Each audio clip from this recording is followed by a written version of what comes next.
তোমাদের তো আগের এই ভিডিওতে আমি অনেক কিছুই খুলে বলেছি আমার কী হয়েছে না হয়েছে।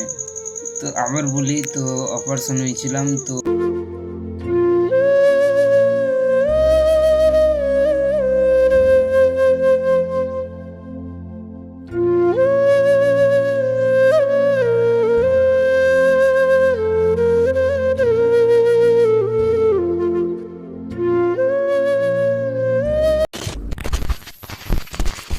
হ্যালো গাইস, তো তোমরা সবাই কেমন আছো? আশা করি সবাই ভালো আছো। তো আমি আবার খালি গায়ে আবার ভিডিওটা করতে বাধ্য হলাম, তার কারণ আমার জামা পড়তে বিশাল অসুবিধা হচ্ছে। সেই কারণে আবার খালি গায়ে আমাকে ভিডিওটা করতে হচ্ছে। তো এখন অনেক রাতও আছে, তো আমি ভিডিওটা আবার শ্যুট করেছি। আর আমি বারবার বলি, তো আমার ফোন নেই, তাই আমি ভিডিও দিতে অনেক প্রবলেম হয়। কী করবো, তাও আমি তার ফোন দিয়ে ভিডিও করি। এখন আবার আমার দিদির ফোনটা নিয়ে ভিডিও করছি। তো তোমাদের তো আগের এই ভিডিওতে আমি অনেক কিছুই খুলে বলেছি আমার কী হয়েছে না হয়েছে। তো আবার বলি, তো অপারেশন হয়েছিলাম। তো শনিবারে আমার অপারেশন হয়েছিলাম, শনিবার 8 দিন হয়ে গেল। তো শনিবারে আমার অপারেশন হয়েছিলাম, তারপরে আমার ছুটি হয়ে যায় মঙ্গলবারে।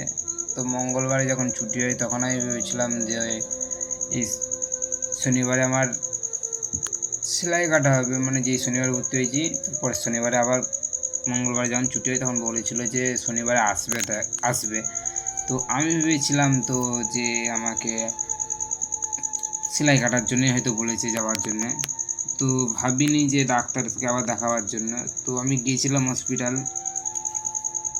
তো শনিবারে আমি গেছিলাম, তো সেদিনকে ডাক্তার দেখিয়েছি। ডাক্তার দেখিয়ে ডাক্তারবাবু বললো এখন সেলাই কাটা যাবে না, সেলাই আবার 7 দিন পরে সেলাই কাটতে হবে। তো ঠিক আছে, তো ডাক্তার দেখালাম, মলম দিল, হাত দিল, ড্রেসিং করতে বললো, সব কিছুই করলাম।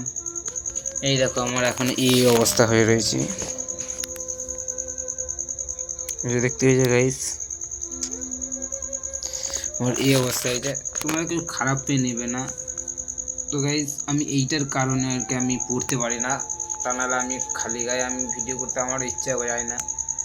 তো কী করবো গাইস, পরিস্থিতির চাপে। আর আমার এই সোমবারে ঈদ, আমি জানি না ঈদ পড়তে পারবো কি পারবো না, চেষ্টা করবো যথাযথ যে ঈদ পড়ার। কারণ আমি উঠতেও পারি না, বসতেও পারি না ঠিক মতো। কারণ এই আমি যখন উঠে বসছি আমার এখানে চাপ পড়ে, এখানে প্রচুর যন্ত্রণা করছে, এখন জানি না কি হবে। তো ওই জন্য আমার খালি গায়ে থাকতে হচ্ছে। আর এখন জামা পরলে এই তো এখানটায় এই যে দেখতে এই যে সেলাইগুলো, এই যে দড়িগুলো, তো এই যে এটা আটকায়। তো আটকা গেলে আমার ওখানে আরও যন্ত্রণা হবে, সেই কারণে আমি গেঞ্জি কিছু পরিনি, শুধু নুঙ্গিটাই পরে রয়েছি। কেউ খারাপে নেবে না।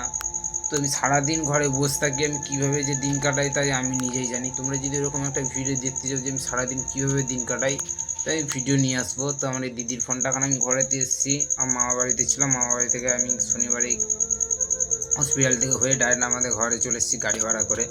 ভেবেছিলাম সেলাই কেটে আমি গাড়ি ভাড়া করে আসবো, কারণ বাসে করে আসতে পারবো না বলে আমি গাড়িটা ভাড়া করতে বলেছিলাম।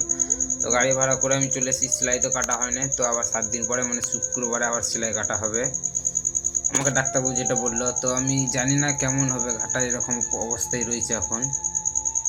তো গাইজ তোমরা একটু সাপোর্ট করো গাইজ, তো তোমাদের সাপোর্ট এখন প্রচুর জরুরি। সারাদিন তো বসে থেকে তো আর কোনো কাজ নেই, আমি তোমাদের জন্য রেগুলার ভিডিও আনবো প্রতিদিন, তোমরা একটু সাপোর্ট করো। আর তো গাইজ সত্যি কথা বলতে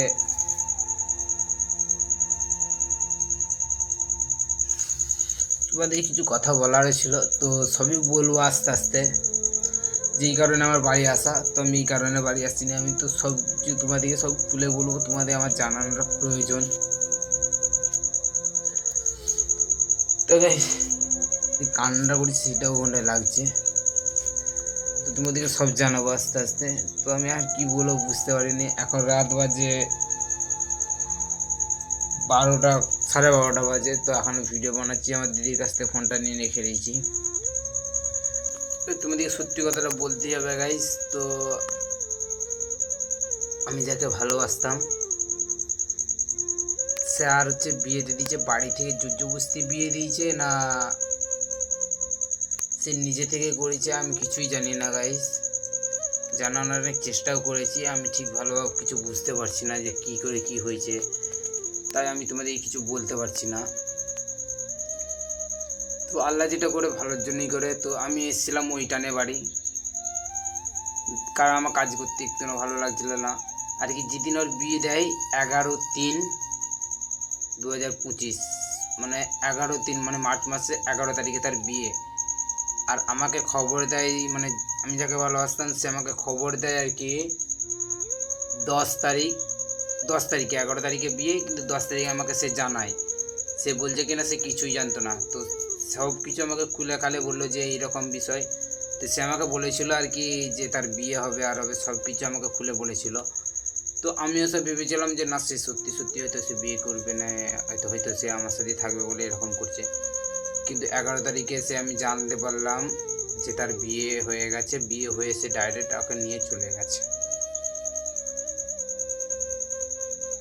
তো আমাদের যে রিলেশনশিপে ছিল 8 বছর রিলেশনশিপ ছিল ভাই, সত্যি কথা বলছি গাই।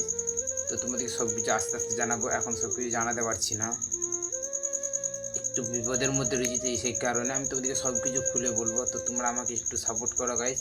তোমাদেরকে আমি কথা দিলাম গাইস, কথা দিচ্ছি, তোমাদেরকে সব কিছু আমি প্রমাণ সহ তোমাদেরকে দেখাবো। আমাকে একটু শুধু বিপদ থেকে উদ্ধার হতে দাও গাইস। এই একটা বিপদ, তার ওই একটা বিপদ আমার অনেক গেছে। এর আগে প্রায় 4-5-6 মাস, 4 মাস লেগে গেছে, 5-6 মাস আগে আর একটা ফাঁড়া থেকে উঠে এসেছি। সব কিছু তোমাদের খুলে বলবো, আমি কথা দিচ্ছি গাইস, তোমাদেরকে প্রমাণ সহ সব কিছু দেখাবো। তো আমাকে একটু সাপোর্ট করো গাইস, পরের ভিডিওটা আনার চেষ্টা করবো। আমি এখন ঘরেতে বসে রয়েছি, দেখতে পেয়েছো, এখন হয়তো তোমরা চিচি পোকার আওয়াজও পাচ্ছ। ঠিক আছে গাইস, এত গরমের মধ্যে আমি ভিডিও বানাচ্ছি, তোমাদের সব কিছু আমি খুলে বলবো। এই অবস্থায় বসে রয়েছি গাইস, সত্যি কথা বলছি, তোমাদের সব কিছুই বলবো, তোমরা আমাকে একটু সাপোর্ট করো। তো আজকে আর কিছু বলবো না গাইস, তোমাদেরকে পরের ভিডিওতে সব কিছু জানাবার চেষ্টা করবো। টাটা এখন গাইস।